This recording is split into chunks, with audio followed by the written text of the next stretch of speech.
Guys, today I want to talk to you about something that's very important to me, which is set the standard high. Okay?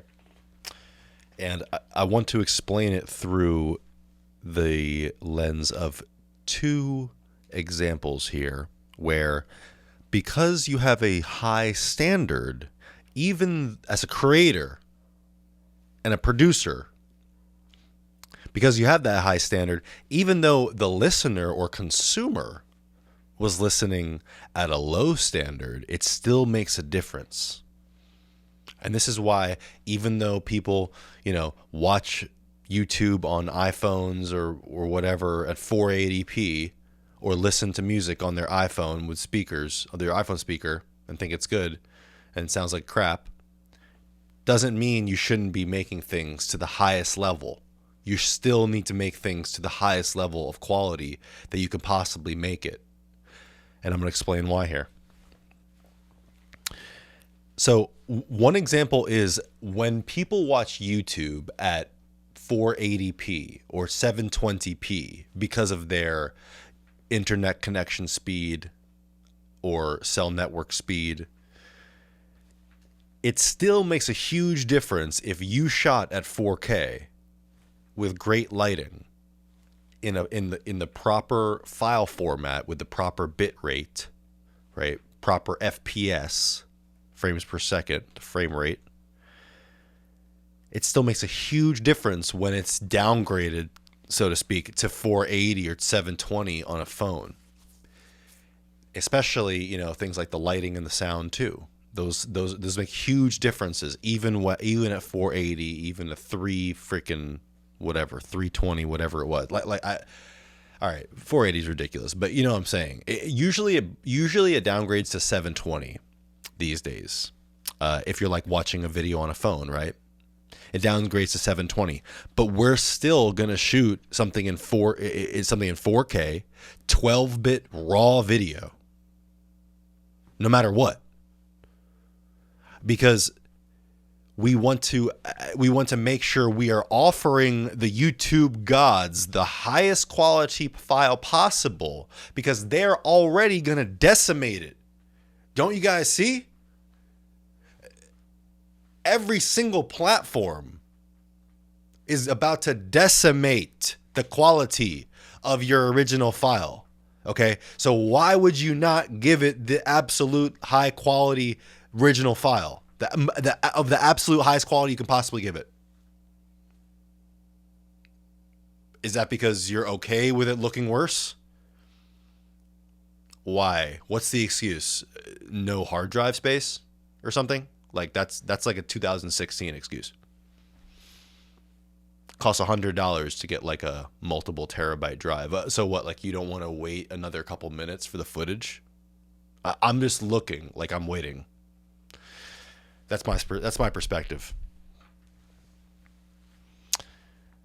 So we're always going to do the best we possibly can because the platforms are already decimating the quality. What I mean by that is they're compressing the video. They're compressing the audio. Also, if you don't come in with the proper audio level to when you upload to YouTube, they're going to change the level too, which could introduce distortion and raise your noise floor, for example, of your microphone, of your audio. Basically, they're going to ruin slightly the audio and the video. And then and even if the person's watching even if you upload it in 4K and the person is watching in 4K, it's already worse. I hope you realize that. We can upload that in 4K over an Ethernet cable. Doesn't matter. The person can play it back in 4K, have the best connection, and it's still watching the file of a video that my team makes on my own TV versus watching it on YouTube streamed is a night and day difference. The actual file is probably like, I don't know, 10 times bigger. I bet YouTube compresses it by at least a factor of 10, if not 100. Because that is like literally YouTube's lifeblood, is compressing video to be. That's how YouTube is possible. You realize, right? You could not have all these big videos going to YouTube uncompressed. I wish. That's kind of what Vimeo did a bit. They would take they would charge you more because they were taking a higher quality video and storing it, a bigger video. Side note, things like Spotify today are lower bit rate, lower quality than things like CDs. Even we're actually going backwards in terms of quality of the consumption, video, audio. We're going backwards. The highest quality way to watch a movie is currently 4K Blu-ray, which came out like decades ago. This is like us going to space, when we went to space in the 70s space. We went to space around 1970 and then didn't go back for decades. It's like we're going backwards. I will defy all this. Is how I see this. Okay, I do not subscribe to this. None of this.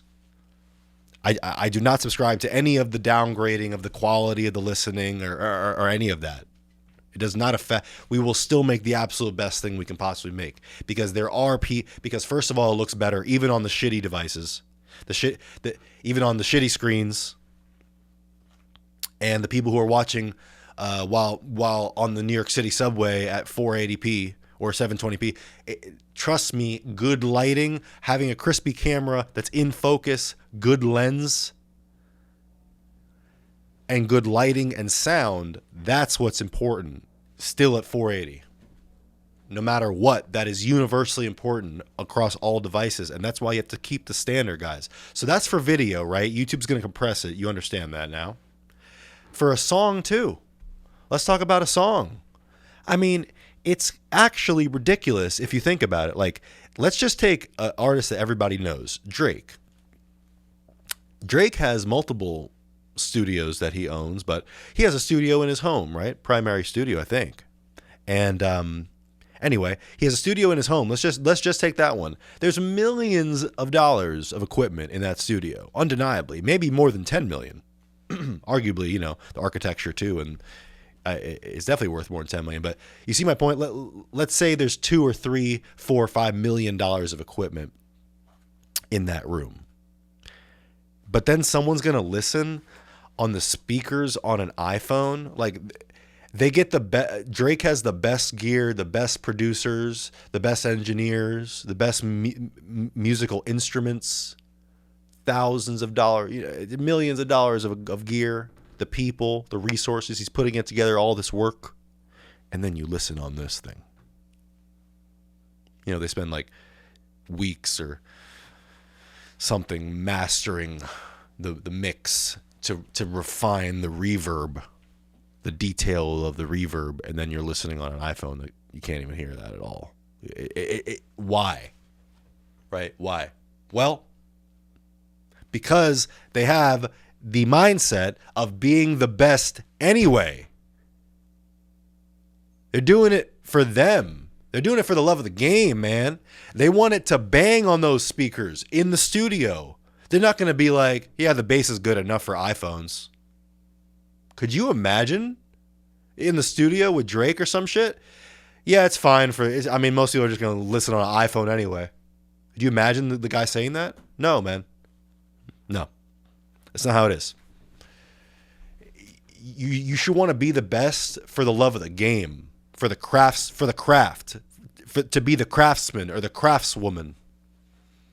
Do it for the love of the game and you'll be the best.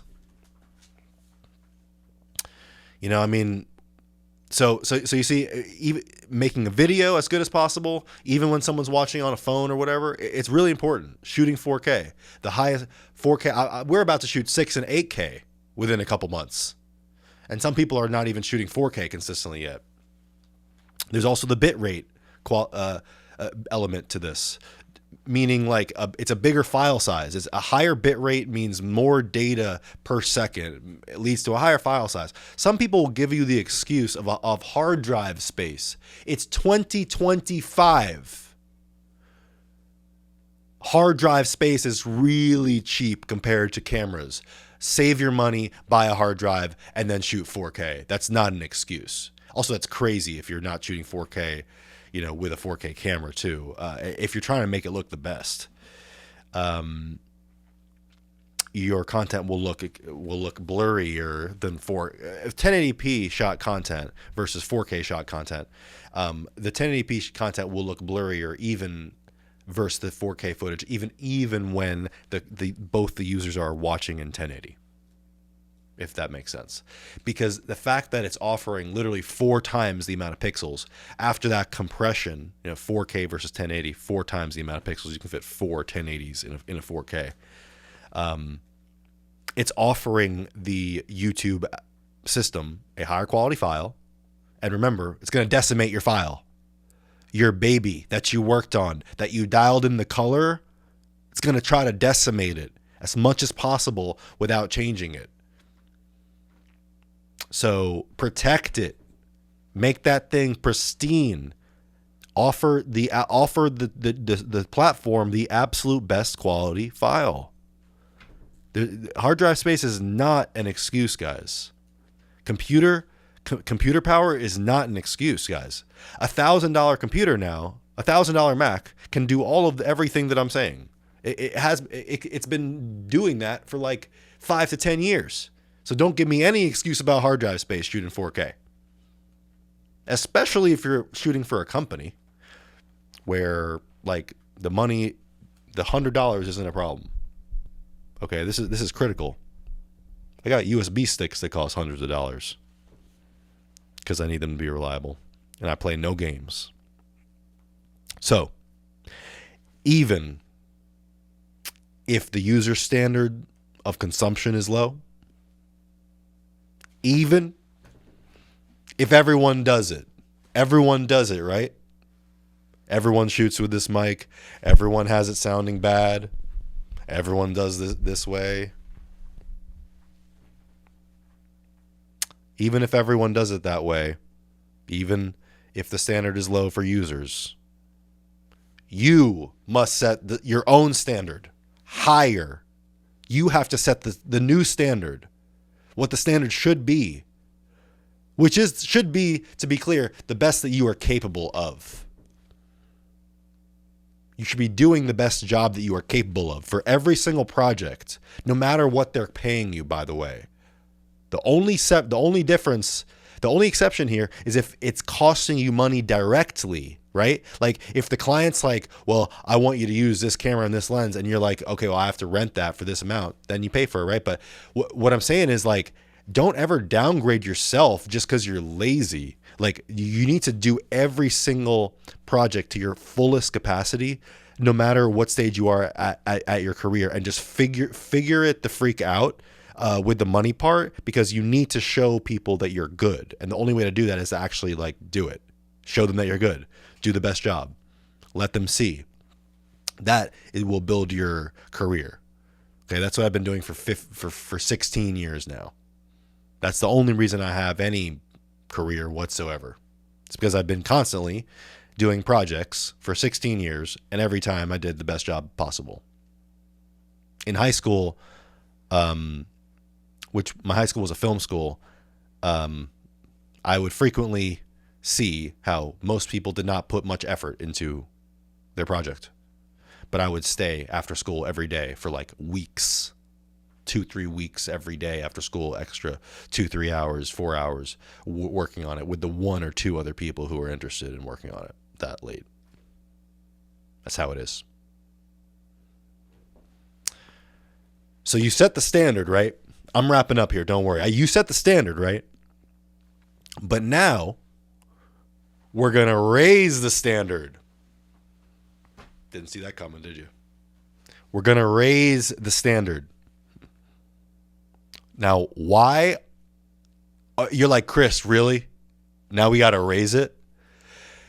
Remember, the industry standard is low, okay?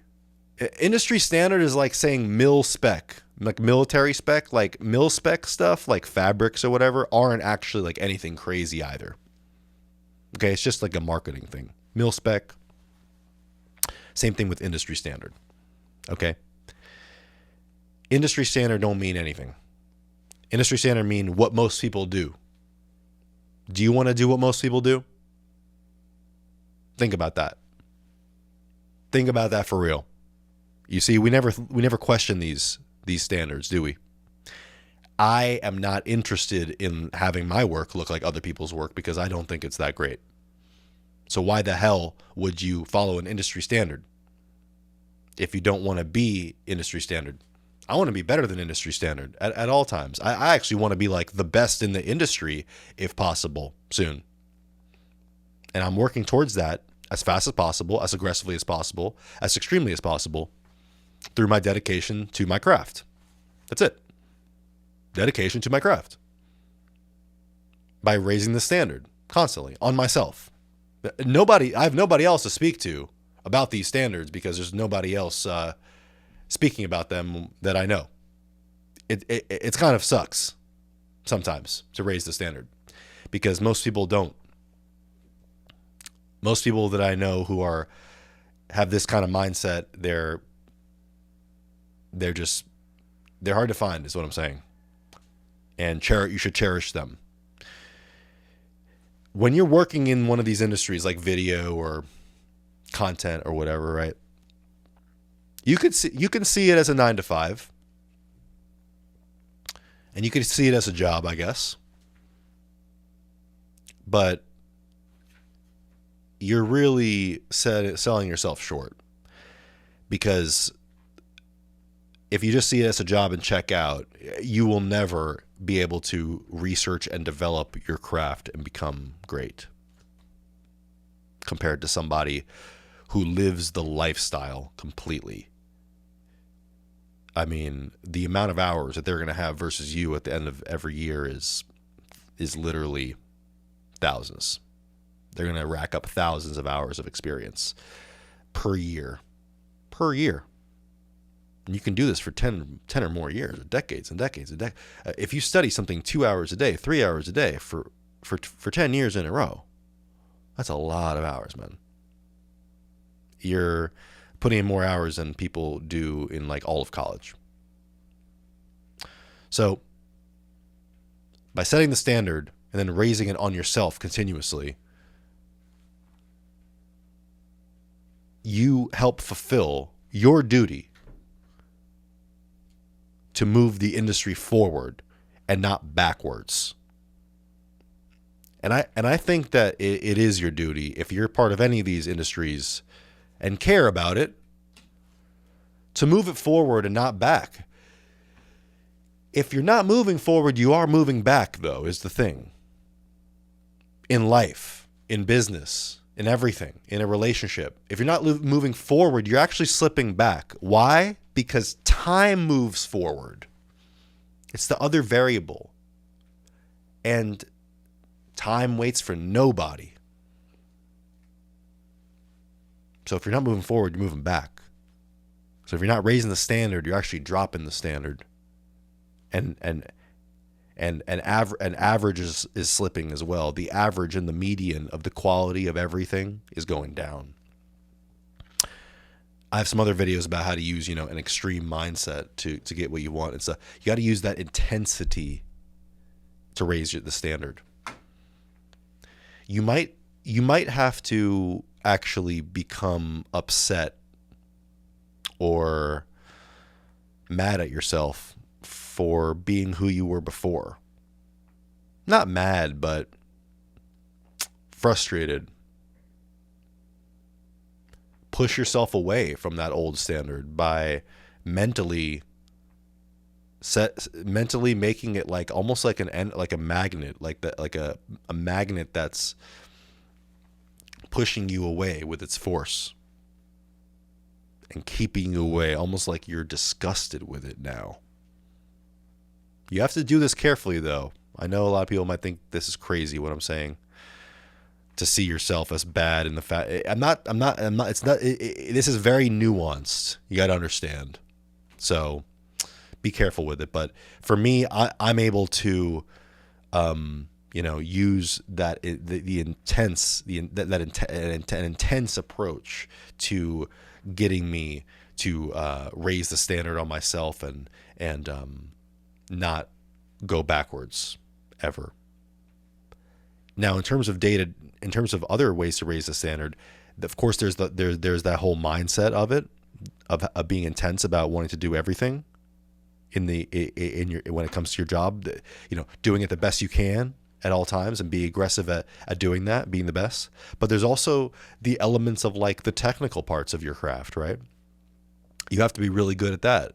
Don't forget just all the elements, basically. And one way that I like to think about that, which I'll make another video about, is thinking about everything like a chain. Upgrade the chain, you could think. What I mean is every system has a weak link in the chain of the components. You know what I'm saying? Like for example, in making this video, right? I have a microphone in front of me, right? It's a microphone attached with a cable. It has a stand. Then it goes into a device that is called the Rupert Neve Designs Newton channel strip, where it goes into a preamp, then an EQ, an equalizer, then a compressor, then it adds something called silk, which is a bit of an effect on the end. Then it goes into my recorder here, the Mix Pre 6, where it's getting recorded. And then, I have a USB stick that I take out, bring to my computer. In that whole process, it's a chain of things, right? You can look at if you're wondering how to improve something, you should look at the whole chain and try to identify the weakest link, because the weakest link is usually something that wants your attention, right? For example, if I have a really nice microphone, but this mic stand was bought off Amazon and cost $20, it wouldn't even be able to like hold up this mic without it falling on me, right? Then I would fix that, because it's ridiculous to have a set. It's ridiculous to spend thousands of dollars on a setup and have an issue like that, right? You want to look at the whole chain. I'm going to talk about that a lot coming up. So guys, it is your duty to move the industry forward that you're in and not back. Don't make it suck. Everything is becoming worse these days. The quality of everything, from my perspective. I'm trying to defy that by being a walking example of personal excellence. That is how I think about it. And I'm opening up to you guys here. Raw truth here. This is how I think about it to myself, not externally. I'm not running around saying I'm the most excellent one in the land. No, you're not going to make any friends like that. You can't tell people this outwardly. This is your own little angel on your shoulder that's pulling you to where you want to go. You got to program the angel. Program the angel. There's a quote for you. I'll wrap it up. I think you guys can get the point here. Hope you appreciate this video. Guys, set the standard, then raise the standard. Because everyone is going down in the standard these days. Let's bring it up. That's what this place needs. It's your duty to move the industry forward, not back. With that, I will see you guys in the next video. Leave any comments or questions below. Very interested in what you guys think about this and what your personal experience is with this. I'll set the standard. And let's just raise that thing. And we keep raising it forever. How about that? I'll see you guys in the next one.